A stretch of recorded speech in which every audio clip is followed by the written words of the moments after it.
Hi front, ഇന്നൊരു special വീഡിയോയാണ്. ഒരു ഹൈടെക് ലൈബ്രറിയെ കുറിച്ചാണ് ഇന്ന് പരിചയപ്പെടുത്താൻ പോകുന്നത്. മലപ്പുറം ജില്ലയിൽ മേൽമുറിക്കടുത്ത് സ്ഥിതി ചെയ്യുന്ന ഒരു ഇൻ്റർനാഷണൽ സൗകര്യങ്ങളുള്ള ഒരു ലൈബ്രറിയിലേക്കാണ് നമ്മളിന്ന് പോകുന്നത്. ഇന്ത്യയിൽ തന്നെ ഉപയോഗിക്കാത്ത ടെക്നോളജി ഉപയോഗിച്ചുകൊണ്ടുള്ള ഈ ലൈബ്രറി തീർത്തും വ്യത്യസ്തമാണ്.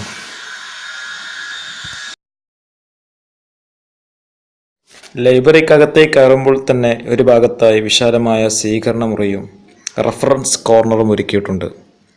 നിന്നുകൊണ്ട് ബ്രൗസ് ചെയ്യാനുള്ള സൗകര്യവുമുണ്ട്. പല സാഹിത്യ CD-കളും മറ്റും അവിടെ പ്രദർശിച്ചിട്ടുണ്ട്. നമുക്ക് ഇഷ്ടാനുസരണം ഉപയോഗപ്പെടുത്താനും അത് ഡിസ്പ്ലേ ചെയ്ത് കാണിക്കാനുള്ള സൗകര്യങ്ങളും അവിടെയുണ്ട്. ഒരുപാട് കവിതകളുടെ ശേഖരങ്ങൾ തന്നെ അവിടെ കാണാൻ കഴിയും.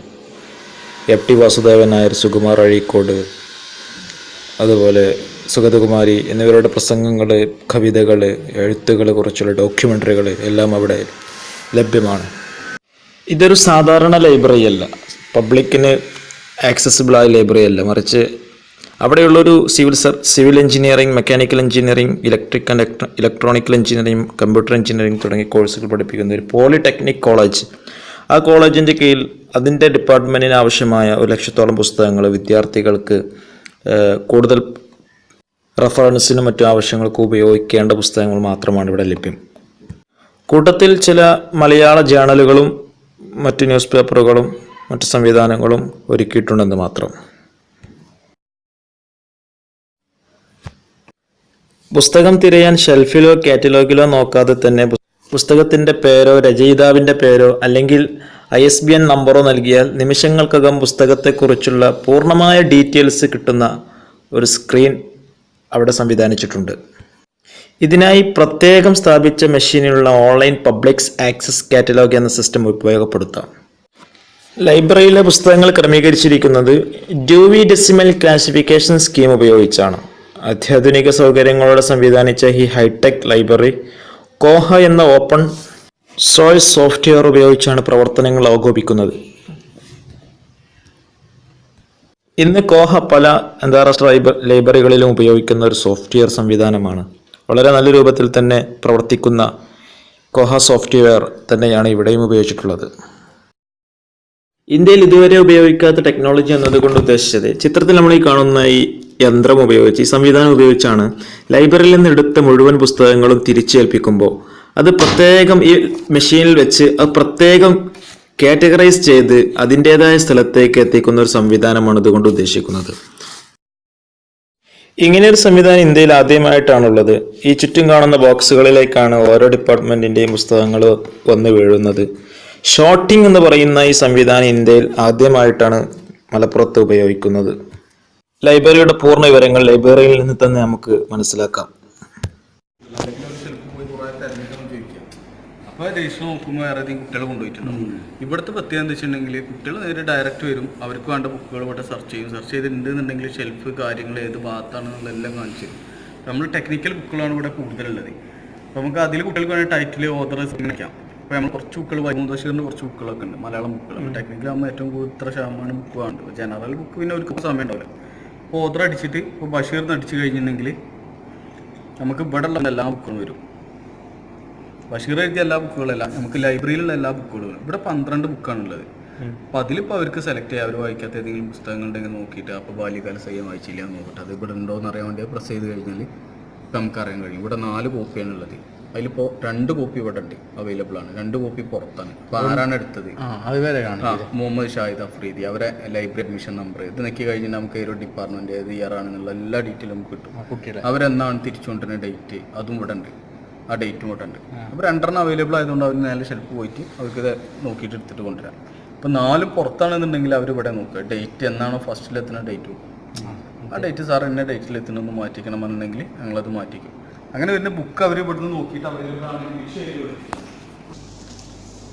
ഒരു ബുക്ക് എടുത്തിട്ട് ആ ID കാർഡ് ഇതിൻ്റെ ബുക്കിൻ്റെ മുകളിലേക്ക് 3 ബുക്കാണ് 3 ബുക്കല്ല ഒരു ബുക്കാണെങ്കിൽ വെച്ചിട്ട് ജസ്റ്റ് ഇഷ്യൂ സ്റ്റാർട്ട് ചെയ്യുന്നുണ്ടെങ്കിൽ ആ ബുക്കിൻ്റെ പേര്, SN for my teacher, PJ Abdul കലാമാണ് എഴുതിയത്, ആളെ പേര്, ആരാണ് വെക്കുന്നത്, ഇതിൻ്റെ ID കാർഡാണ്.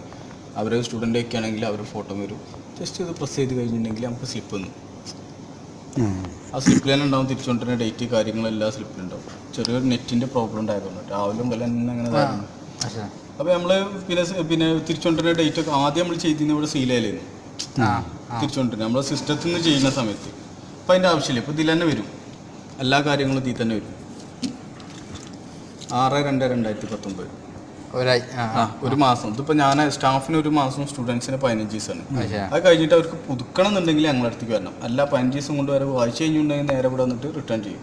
ഇപ്പം മടക്കുന്ന സമയത്ത് അവർ തന്നെ അതേപോലെ തന്നെ നേരെ വരും. ഇവിടേക്ക് ആ സമയം കഴിഞ്ഞിട്ടുണ്ടെങ്കിൽ റിട്ടേൺ അടിക്കും, സ്റ്റാർട്ട് അടിക്കും, ഇതേപോലെ തന്നെ വരും. ഇവിടെ റിട്ടേൺ ചെയ്യുന്ന സമയത്ത് റിട്ടേൺ അടിച്ചു, ഓക്കെ വലുത് ബുക്ക് മടങ്ങി ലൈബ്രറീൻ്റെ ബുക്കായി നേരെ നമ്മൾ കയ്യിൽ കൊണ്ടുവന്ന് തരും. നമ്മളത് കറക്റ്റ് ഏതാണോ ഏത് ഭാഗത്താണ് നമ്മളവിടെ കൊണ്ടുപോയി. ഇതാണ് പരിപാടി. ഇപ്പോൾ എത്ര കുട്ടികൾ കയറുകയാണെങ്കിൽ അവർക്ക് ബുക്ക് എവിടെ ഉള്ളത് എന്നുള്ളത് പെട്ടെന്ന് അറിയാൻ കഴിയും. അവരെന്നെ എടുത്ത് അവരെന്നെ സ്വന്തമായിട്ട് പോകും. ഈ പുതുക്കുന്ന സമയത്ത് മാത്രം നമ്മുടെ അടുത്തേക്ക് വന്നാൽ മതി. അതാണ് നമ്മുടെ ലൈബ്രറീൻ്റെ ഒരു മെയിൻ പ്രത്യേകത. ഇപ്പോൾ കേരളത്തിൽ എവിടെയില്ല, നമ്മളവിടെ മാത്രമേ ഉള്ളൂ.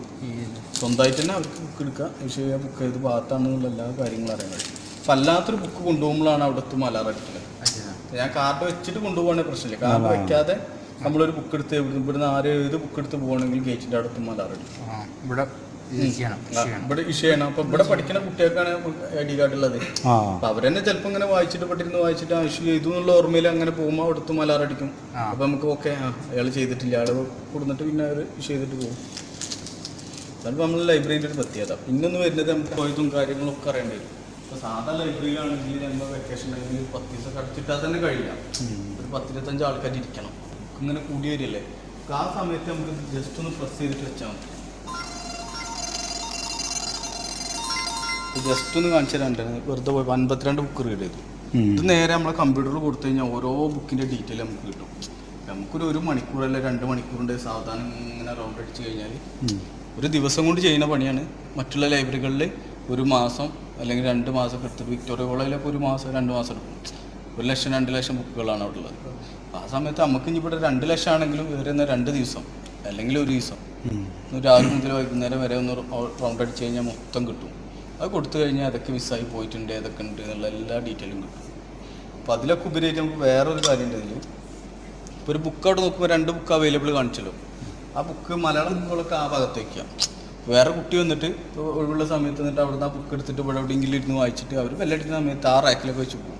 ഇപ്പോൾ ചിലപ്പോൾ ശ്രദ്ധിക്കാൻ കഴിയും. വേറെ ആളൊന്ന് നോക്കും ബുക്ക് അവൈലബിൾ ആണ്, അവിടെ ഉണ്ടാവില്ല. അപ്പോൾ സാറ് ബുക്ക് ഉണ്ട് പക്ഷെ അവിടെ കാണില്ല, സ്ഥലത്ത് കാണില്ല അറിയുമ്പോൾ നമുക്ക് അതിന് നമ്പർ ഇട്ട് നോക്കുന്ന ആ സമയത്ത് ഇപ്പോൾ ഓരോ ബുക്കിനൊരു നമ്പർ ഉണ്ടാവും.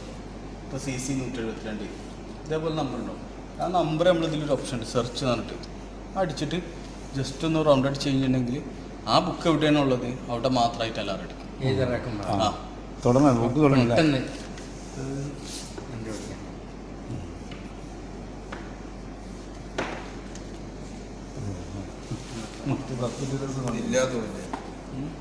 ഇവിടെ അവൈലബിൾ ആണ്. ഇപ്പോൾ ഈ ബുക്കുകൾ ഇപ്പോൾ പുസ്തകത്തിൻ്റെ ബുക്കാണ്. ഇതൊക്കെ നമ്മൾ പുതിയ ബുക്കിനൊക്കെ ആദ്യം ഫസ്റ്റ് ഇവിടെ അയക്കാം. പിന്നെ നമ്മൾ അതിൻ്റെ ഇതായിട്ടുള്ള ആക്ഷൻ ചെയ്യും. 43-56 ഇവിടെ അടിച്ചു കഴിഞ്ഞിട്ടുണ്ടെങ്കിൽ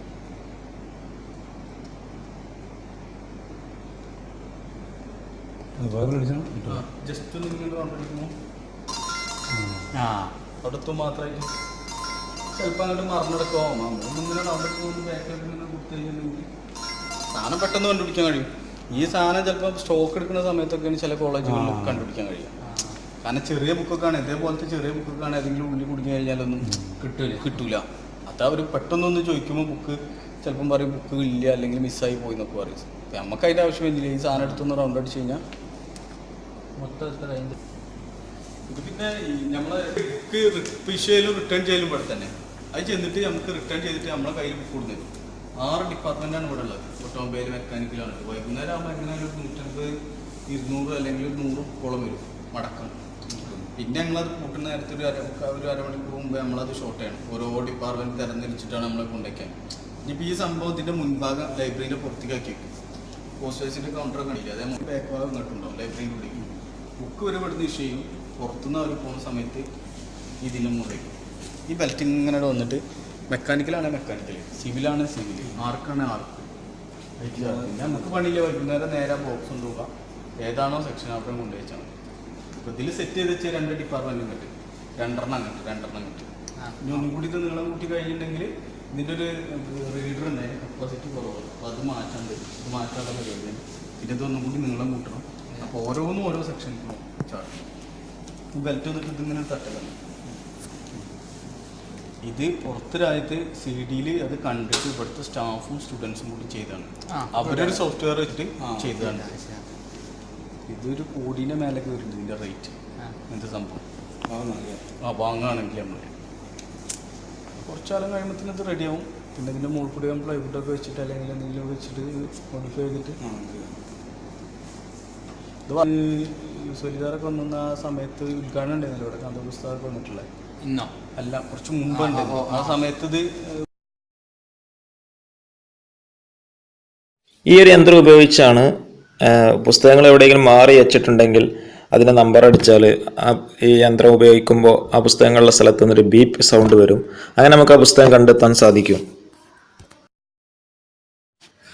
ഒരുപാട് സംവിധാനങ്ങളുണ്ട്. പ്രത്യേകം റെഫറൻസ് ഏരിയകൾ ഒരുപാടുണ്ട്. ഇത് ഗസ്റ്റുകൾക്ക് അതുപോലെ